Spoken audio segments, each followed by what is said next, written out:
पिछले वीडियो में मैंने आपको कोशिका के खोज के बारे में बता दिया था। सबसे पहले कोशिका की खोज रॉबर्ट हुक ने किया, किंतु इन्होंने मृत कोशिका की खोज की थी। उसके बाद एंटोनी वॉन लीवेनहॉक ने जीवित कोशिका की खोज की। उसके बाद स्लाइडेन एवं स्वान ने कोशिका सिद्धांत दिया। कोशिका सिद्धांत में ये कहा गया कि हमारा पूरा शरीर कोशिकाओं से, छोटी छोटी कोशिकाओं से मिलकर बना हुआ है। अर्थात शरीर की सबसे छोटी इकाई कोशिका होती है। आज हम कोशिका के अंगों के बारे में जानेंगे और ये भी जानेंगे कि सबसे बड़ी कोशिका किसकी होती है, सबसे छोटी कोशिका किसकी होती है, और कोशिका के अंग जैसे cell membrane, cell wall, protoplasm और माइटोकॉन्ड्रिया, ये कोशिकांग क्या होते हैं। तो सबसे पहले हम देखते हैं सबसे छोटी और सबसे बड़ी कोशिका। सबसे छोटी कोशिका माइकोप्लाज्मा होती है। सबसे छोटी कोशिका माइकोप्लाज्मा और सबसे बड़ी कोशिका शुतुरमुर्ग के अंडे की होती है। शुतुरमुर्ग के अंडे की होती है। इसको ऐसे बोला जाता है ऑस्ट्रिच एग, यानी माइकोप्लाज्मा सबसे छोटी कोशिका है और शुतुरमुर्ग के अंडे की कोशिका सबसे बड़ी कोशिका है। ये तो ओवरऑल हो गया। अगर प्रश्न पूछते कि मानव में सबसे छोटी कोशिका और सबसे बड़ी कोशिका किसकी होती है, तो मानव में मेल और फीमेल दोनों आते हैं। मानव में सबसे छोटी कोशिका मेल के स्पर्म की होती है और सबसे बड़ी कोशिका फीमेल के ओवम की होती है। और ये ओवरऑल है, जितने पेड़ पौधे जीव जंतु पाए जाते हैं उसमें सबसे छोटी कोशिका माइकोप्लाज्मा होती है और सबसे बड़ी कोशिका शुतुरमुर्ग के अंडे की होती है। अब अगर प्रश्न पूछ दे कि सबसे लंबी कोशिका, मनुष्य में सबसे लंबी कोशिका और कोशिका विभाजन के आधार पर अगर पूछे, तो सबसे लंबी कोशिका जो होती है वो ब्रेन के न्यूरॉन की होती है। अब सबसे बड़ी और सबसे लंबी में क्या अंतर है? देखिए, जैसे कोई एक एरिया है, कोई मान लेते हैं कि एक खेत है और ये कोई एक दूसरा खेत है, तो इसे हम कहेंगे बड़ी और इसे हम कहेंगे लंबी। यानी कि अगर मनुष्य में पूछे कि मनुष्य में सबसे बड़ी कोशिका, तो हम बताएंगे फीमेल का ओवम। और पूछे कि अगर सबसे लंबी कोशिका, मनुष्य में सबसे लंबी कोशिका, तो सबसे लंबी कोशिका ब्रेन का न्यूरॉन, यानी कि तंत्रिका कोशिका। इस तंत्रिका कोशिका में सेल डिवीजन नहीं होता है, यानी कि कोशिका का विभाजन नहीं होता है। इसमें सेल डिवीजन नहीं होता है, कोशिका का विभाजन नहीं होता है। और वही मनुष्य में एक अंग लीवर होता है, पाचन तंत्र में होता है, लीवर होता है। इसमें कोशिका का विभाजन बहुत तेजी से होता है। कोशिका विभाजन होने से अगर उस अंग में अगर कोई टूट फूट होती है, अगर उसमें कोशिका विभाजन होता है, तो वह स्वतः मरम्मत कर लेता है। अगर कोशिका विभाजन नहीं होती है तो वह मरम्मत नहीं कर पाता है, स्वतः मरम्मत या उसकी क्षतिपूर्ति नहीं हो पाती है। इसलिए जब आपका लीवर खराब होता है तो ये सही हो जाता है, दवा खाएंगे सही हो जाएगा, या खान पान में कुछ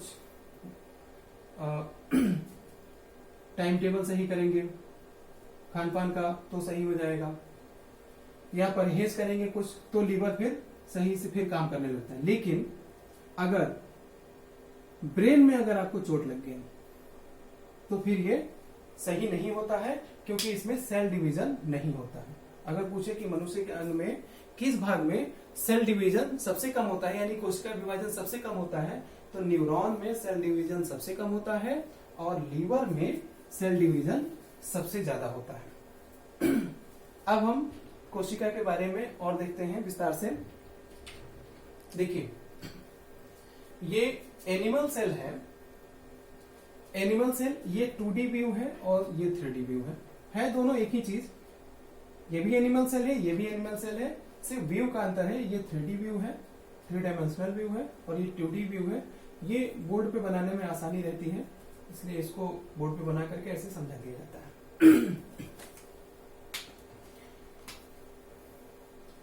इस एनिमल सेल में ये जो आकृतियां आप देख रहे हैं, ये जो आकृतियां देख रहे हैं, ये इस सेल के अंग हैं, यानी कोशिका के अंग हैं, तो इन्हें हम कोशिकांग कहते हैं। इसमें भी आप देख सकते हैं, इन्हें हम कोशिकांग कहते हैं। अब एक व्यू प्लांट सेल का भी देख लेते हैं। देखिए, ये है प्लांट सेल। इसकी आकृति कुछ चौकोर होती है। प्लांट सेल में भी ये भी प्लांट सेल है और ये भी प्लांट सेल है। ये इसका 2D व्यू है और ये इसका 3D व्यू है।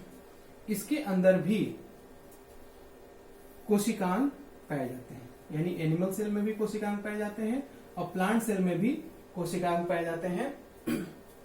कुछ कोशिकांग दोनों में कॉमन होते हैं और कुछ कोशिकांग केवल प्लांट सेल में या केवल एनिमल सेल में ही पाए जाते हैं, जिससे इन दोनों में विभिन्नता पाई जाती है।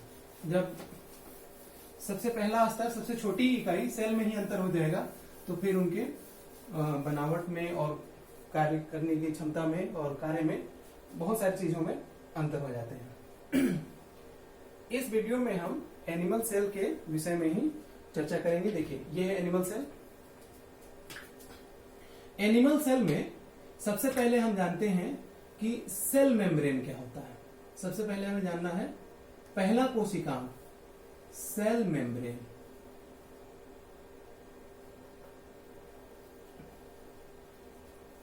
इसको हिंदी में कहते हैं कोशिका झिल्ली।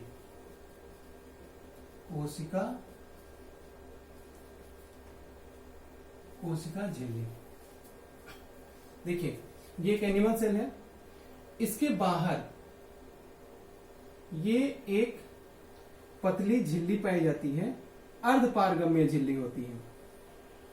अर्धपारगम्य से मतलब होता है ये कुछ पदार्थों को ही अंदर जाने देता है और सभी पदार्थों को नहीं, कुछ पदार्थों को ही, कुछ अणुओं को ही, कुछ कणों को ही अंदर जाने देता है। तो वैसे झिल्ली को अर्धपारगम्य झिल्ली कहते हैं। ये प्रोटीन का बना होता है। एनिमल में जो अर्धपारगम्य झिल्ली होती है या कोशिका के बाहर जो झिल्ली होती है, उसे हम कहते हैं सेल मेम्ब्रेन, और हिंदी में कहेंगे कोशिका झिल्ली। ये अर्धपारगम्य होता है और प्रोटीन का बना होता है। किसका बना होगा? प्रोटीन का बना होता है। ये अर्धपारगम्य होने की वजह से ये निर्धारित करता है कि कौन कौन से अणु या कौन कौन से कण सेल के अंदर जाएंगे और कौन कौन से कण सेल के अंदर नहीं जाएंगे। तो एनिमल सेल का पहला कोशिकांग सेल मेम्ब्रेन। अब ये सेल मेम्ब्रेन एनिमल सेल में भी पाया जाएगा और प्लांट सेल में भी पाया जाता है। यानी कि ये जो सेल मेम्ब्रेन होता है, ये एनिमल सेल में भी पाया जाता है और प्लांट सेल में भी पाया जाता है। अब दूसरा कोशिकांग देखते हैं। सेल मेम्ब्रेन के बारे में हो गया। सेल मेम्ब्रेन एक पतली झिल्ली होती है, अर्धपारगम्य झिल्ली होती है, जो प्रोटीन की बनी होती है, और इस झिल्ली के अंदर ही सारे कोशिकांग होते हैं, कोशिका के सारे अंग होते हैं। अब सेल वॉल के बारे में जानते हैं। सेल वॉल यानी कोशिका भित्ति, हिंदी में कहेंगे उसको कोशिका भित्ति।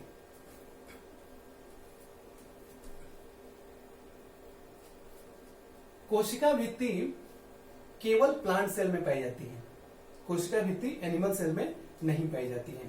प्लांट सेल देखते हैं, ये देखिए ये प्लांट सेल है, इसके अंदर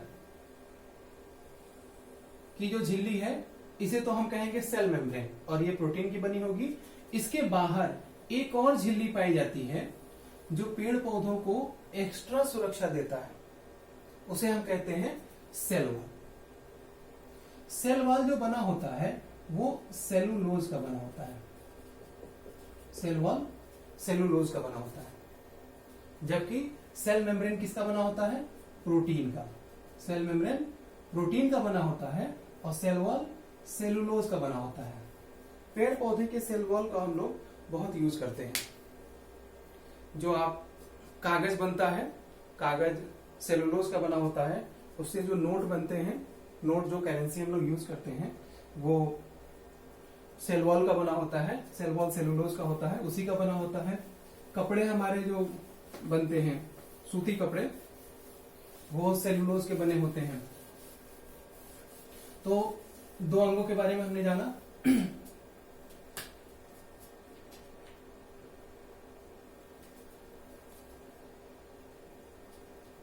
सेल के बाहर जो झिल्ली होती है, जो प्रोटीन की बनी होती है, उसे हम सेल मेम्ब्रेन कहते हैं। और इसके बाहर अगर एक और परत हम चढ़ा दें जो सेलुलोज का हो तो उसे हम सेल वॉल कहते हैं। क्लियर? अब आगे देखते हैं।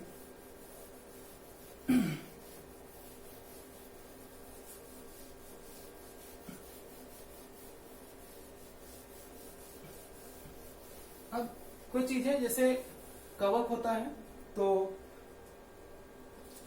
कवक और फंजाई, बैक्टीरिया, बैक्टीरिया का जो सेल वॉल होता है, बैक्टीरिया एक पादप होता है जिसकी कोशिका जो होती है, कोशिका भित्ति यानी कि सेल वॉल पेप्टिडोग्लाइकेन का बना होता है।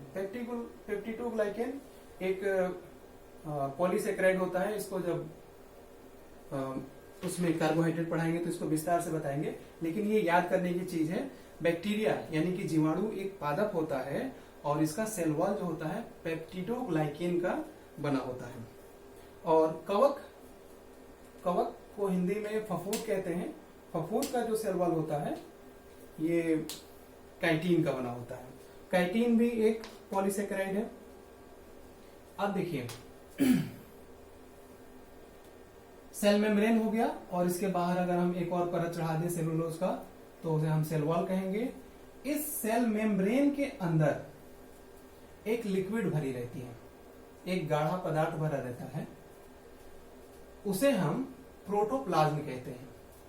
देखते चलते लाइन से। पहला मैंने बताया सेल मेम्ब्रेन,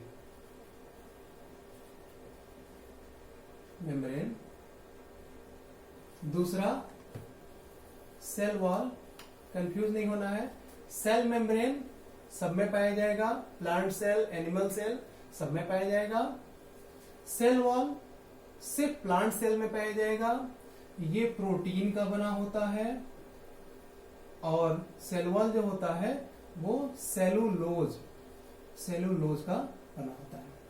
अब हम इसके आगे बात कर रहे हैं। ये जो झिल्ली हो गई, इस झिल्ली के अंदर कोशिका के सारे अंग रहते हैं, लेकिन सारे अंग ऐसे नहीं रहते हैं, उसमें एक लिक्विड भरा रहता है। कोशिका के अंदर एक लिक्विड भरा रहता है, उसे भी हम कोशिकांग मानते हैं। हिंदी में प्रोटोप्लाज्म जो इसमें लिक्विड भरा रहता है उसे हम प्रोटोप्लाज्म कहते हैं। हिंदी में उसे जीव द्रव्य कहते हैं। ये जीवन का आधार होता है। जीव द्रव्य को ही वैज्ञानिकों ने जीवन का आधार माना है। इस झिल्ली के अंदर एक लिक्विड भरा रहता है जिसे हम प्रोटोप्लाज्म कहते हैं। अब ये प्रोटोप्लाज्म दो तरीके का होता है। एक जो इस कोशिका के अंदर पूरा भरा रहता है उसे हम साइटोप्लाज्म कहते हैं। साइटोप्लाज्म मतलब लिक्विड, साइटो सेल को जो है बायोलॉजी में साइटो कहा जाता है। तो इस कोशिका के अंदर जो द्रव भरा रहता है उसे हम साइटोप्लाज्म कहते हैं। और इस कोशिका में भी न्यूक्लियस पाया जाता है। न्यूक्लियस पाया जाता है, उसमें जो द्रव भरा रहता है उसे हम न्यूक्लियोप्लाज्म कहते हैं। क्लियर है? सेल मेम्ब्रेन हो गया। सेल मेम्ब्रेन के बाहर अगर हम एक और परत लगा दें तो उसे हम सेल वॉल कहेंगे, जो कि सिर्फ प्लांट में पाया जाएगा। इसके अंदर सारे कोशिकांग होते हैं। उस कोशिकांग में पहला भाग लिक्विड होता है जो पूरे सेल में भरा रहता है। सेल में और न्यूक्लियस सब में भरा रहता है। उसी में ये सारे कोशिकांग तैरते रहते हैं। तो उसे हम कहते हैं प्रोटोप्लाज्म। प्रोटोप्लाज्म दो तरीके का, इस सेल के अंदर जो भरा रहेगा, सेल को बायोलॉजी में साइटो कहते हैं, इस साइटो के अंदर जो भरा रहेगा उसे साइटोप्लाज्म, और इस सेल के अंदर न्यूक्लियस होता है। न्यूक्लियस होता है, उस न्यूक्लियस के अंदर जो लिक्विड भरा रहेगा उसे हम प्रोटोप्लाज्म कहेंगे। क्लियर है? 3 कोशिकांग हो गए। अब हम जानते हैं एक और कोशिकांग माइटोकॉन्ड्रिया के बारे में। माइटोकॉन्ड्रिया क्या होता है, विस्तार से देखें।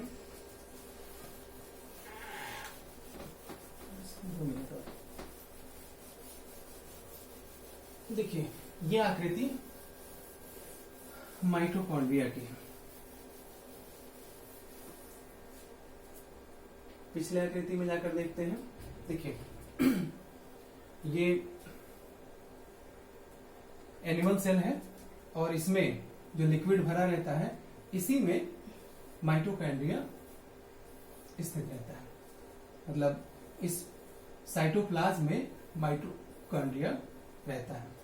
इस एक माइटोकॉन्ड्रिया को जब हम जूम करके देखते हैं तो वो इस तरीके से दिखाई देगा। देखिए, माइटोकॉन्ड्रिया में भी इसे हम कहते हैं माइटोकॉन्ड्रिया। इसे हम बोलेंगे माइटोकॉन्ड्रिया।